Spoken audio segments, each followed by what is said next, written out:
What is up, guys? Welcome back here to another Call of Dragons content. In today's video, we are going to talk about what happens after Season 1.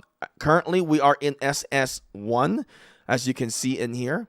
Our coordinates is now SS1-004. You can also verify this by trying to create a new character. We are here on the merge server. As you can see, you can only create one character allowed per server, by the way.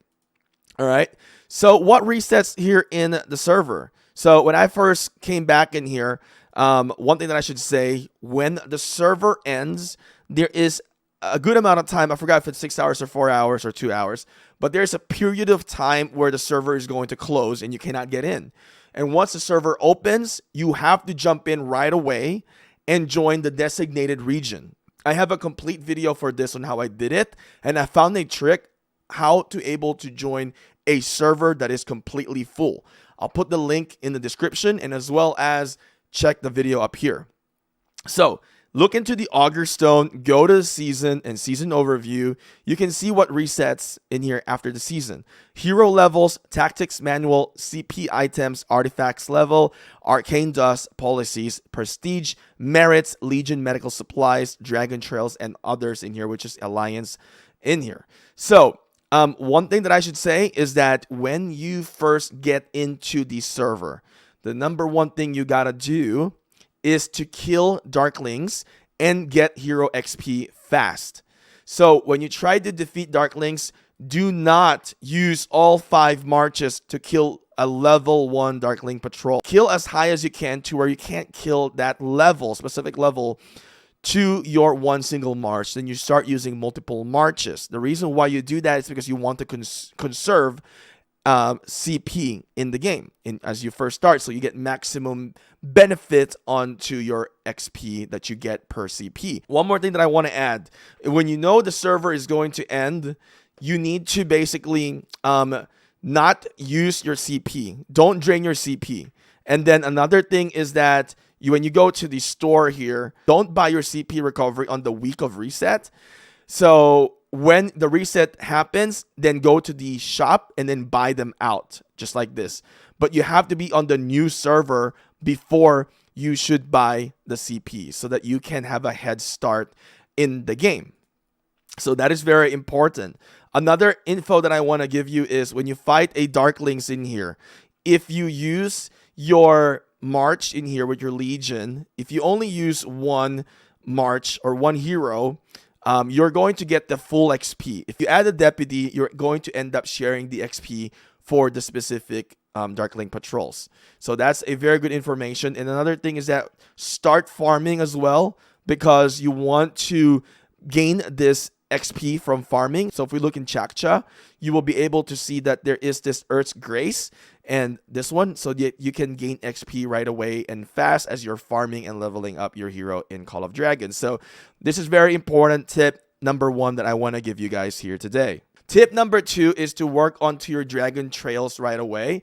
Even if you don't max it right away, like 3-star, just as much as possible, get 1-star and move forward. And then you can always come back and finish them up. So for me, I've got still a lot to finish up in here for my Dragon Trails. The reason why you want to get your Dragon Trails fast is because you want to earn prestige and you want to earn some coins in here to buy out anything you want in the Dragon Trails shop. When you do your prestige, when you get more prestige, you can work onto your policies in here. So definitely just do the same thing that what you did before. Work onto the military expansion fast so that you can defeat Darklings faster and dark creatures. And you can also perform better in the Dragon Trails by increasing your military expansion as well. Now, tip number 3 in here, once you get into policies, I hope that you guys have learned your lesson in the game in Season 1 when you guys selected resource healing. Go for free healing in Season 2 as well. Most of you guys will not have max technology yet. You still have a lot to upgrade. That means the resource demand is still high. So it is very important that you go for free healing. So as you can see in this setup that I have free healing in here, free healing as well. And then over here, we have daily free healing and another daily free healing. We did not go for resource healing at all in here. Daily resource healing, we did not go for that one because the amount of resources that you still need to progress and to get to T5 is absolutely insane, and you need a lot of that. All right, you need a lot of the resources. So focus on free healing, fight with the pace. We've had a lot of combat in here. I've done pretty decent amount of fighting already. Let's take a look into my merits in here, going into the rankings. Personal merits, we are ranked 38 so far, which is not too bad for the server. Now, tip number 4 in here is alliances. So as your alliance, you'll have to select a new alliance. So hopefully your team have communicated with you which alliance you're going to end up going to. So what I noticed in here that the alliance level did not reset. As you can see, we're gift level 21. I believe this is from the EX alliance and we just reuse it. Technology will reset from the beginning, as I've noticed. The behemoths will also reset, so you don't have the behemoths again, what you have captured before. Elite raids, you got to do them again. Another thing is that your merits, I believe it reset to 0, but your individual credits will remain. So I have 1.8 million right now. What else do we want to know from this?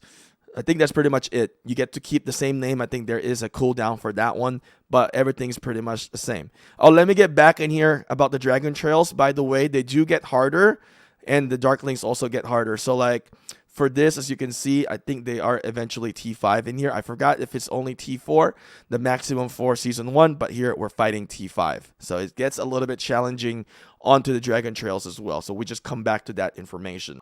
Tip number 5 for heroes in here.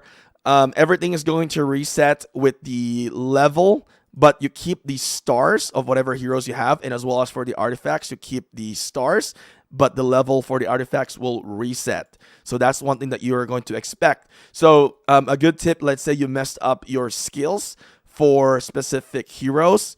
So you can just pretty much, if you had 3 skills opened up, but you want the second skill to max out, then all you need to do is get it to level 20, max it out first before moving into level 30.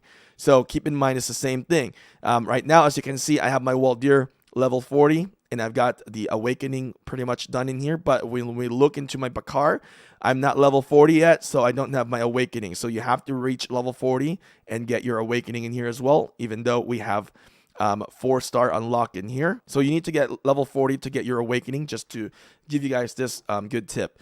Now, as I mentioned earlier, you need to start working onto your gatherers, and of course get the Earth's Grace talent so that you can maximize your XP per day to be earned. In Season 2, once you have maxed out your heroes, don't forget to scrap them. So if you have extra heroes in here, like I have extra Bakar, I can scrap them. I can buy some stuff in here.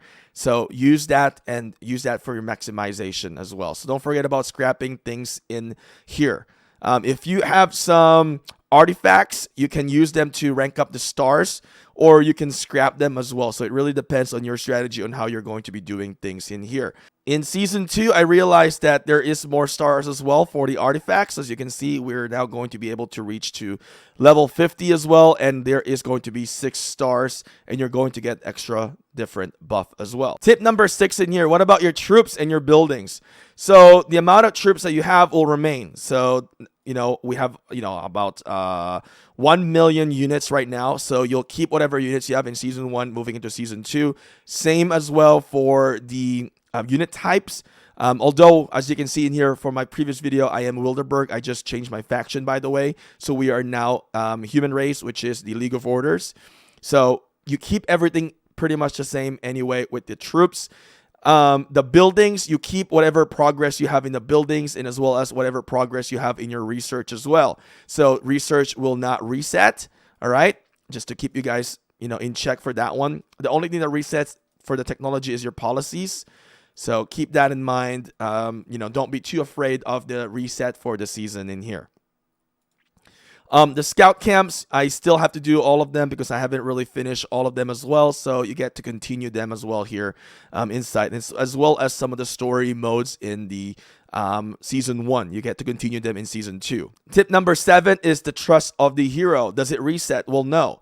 Your hero remains the same level of trust, so you can still talk to them, and you get to keep whatever trust level they have with you. So as you can see, we're talking with Kinara. Hopefully she'll give us some golden token in here. Let's see. Let's see if she is actually generous in here for us.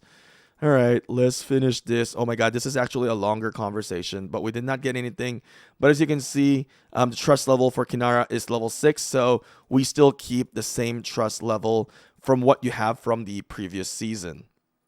All right, so tip number 8 is that you need to be active because in this season 2, there is going to be a lot more war. You probably have seen you're probably going to see or have seen some of my wars already. So right now we're fighting QNG. They're building in here. It's a lot more fun in season 2 because there's a lot more action. There's a lot more fun. So it's definitely a lot more interesting in season 2 in here. So this is a season that you should be looking forward. Season 1 should be building. Everybody should be getting stronger and preparing for season 2 because this is where all the fighting happens. And as you can see, we've also raided other players in here as well.